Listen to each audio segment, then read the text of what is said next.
Kaya bumili na kayo dito kay Tall Lights Bibingka at Puto Bumbong. Sarap na hindi malilimutan. Lasang babalik-balikan. Ate, kuya, bili na po kayo ng bibingka at Puto Bumbong ni Tall Lights.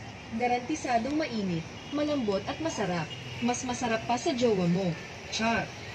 Ate, kuya, bili na po kayo ng bibingka at Puto Bumbong ni Tall Lights.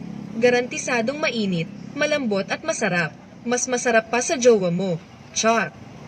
Kaya bumili na kayo dito kay Tall Lights Bibingka at Puto Bumbong. Sarap na hindi malilimutan. Lasang babalik-balikan.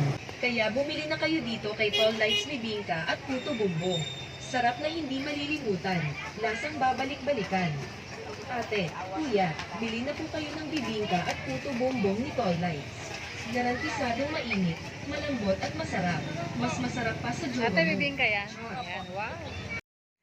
Hello everyone! Nagkayayaan nga pala kaming magpipinsan na mag-food trip at gumala dito sa bayan ng Silang Cavite.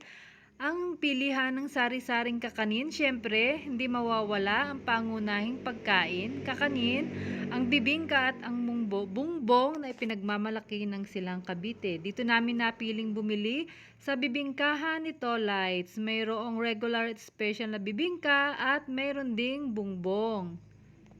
At ito ang process ng paggagawa nila ng bungbong. So, bali ito pala ay ini-steamer din. Paano sila? Pinagmamakalan saka itinasakba. Ito luto. Ayan ang konti. Babalik-balikan. Ayan, may mga luto na. Special, regular. At dalawang Bumbong ni Tall Lights. Garantisadong mainit, malambot at masarap. Mas Ilan? masarap pa Dalawa? sa jowa mo. Char! Kaya Special bumili na kayo bibingka. dito kay Tall Ilang Lights minutes yan sinasalang, ate? Sarap na hindi malilimutan. Wala pang 5 minutes. Lasang babalik-balikan. Ate, kuya, bili na Sisingaw siya dun sa dulo. Puto Bumbong ni Tall Lights. Babang. Garantisadong mainit. Ayan, medyo nasingaw na. Masarap. Mas masarap pa sa jowa mo. Char! Kaya bumili na kayo dito kay Tall Lights Bibingka at Puto Wala. Bumbong. Sarap na hindi Pupromote ko nga sila eh. babalik-balikan. Ayan yung luto, tinatakpan. Bili na po kayo ng bibingka at Puto Tapos Bumbong ni isang Tall Lights. special. Garantisadong mainit. Lalaki. Garantisadong mainit. Malambot at masarap. Gangara. Mas masarap pa sa jowa mo. Char! Kaya bumili Bilang ang bawat hilis niya. Bilang na bilang kuya kung ilang patas.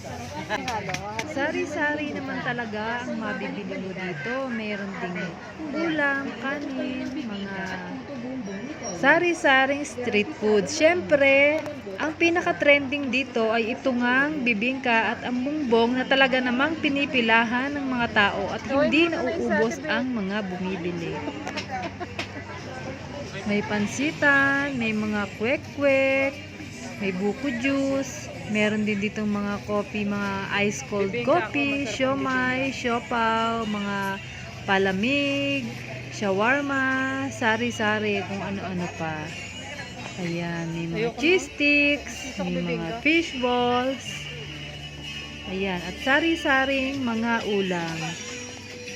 Yung mga kasama ko ay kumain ng kanin at dito nga namin napiling bumili kay Kuya Manis Bulaluhan. Ang panalong sabaw ng bulalo dito nga sa bayan ng Silang. Hello mga kekekek. Hi.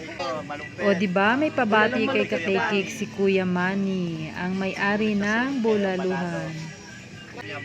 Dito naman tayo sa aming napiling dining table. Ang pinakadulong pwesto ng food park. Ayan, Paskong Pasko na. Dito sa Silang Food Park. Ayan, marami ka pang mapagpipilian dito na mabibilhan ng mga sari-saring kakanin, kung ano-anong mga pagkain. Ayan, bali yan ay dito sa harap ng lumang munisipyo ng bayan ng Silang at mukhang re-renovate ang dating munisipyo. Ayan, dito po yan sa aming bayan, bayan ng Silang, Cavite. At ito ay nasa tabihan din ng aming simbahan ng Nuestra Señora de Candelaria Parish Church, Silang, Cavite. Ayan, syempre ay kainan time na.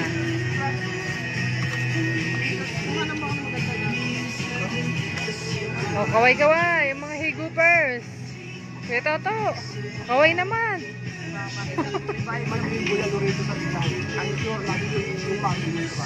Sabaw pa lang, panalo na.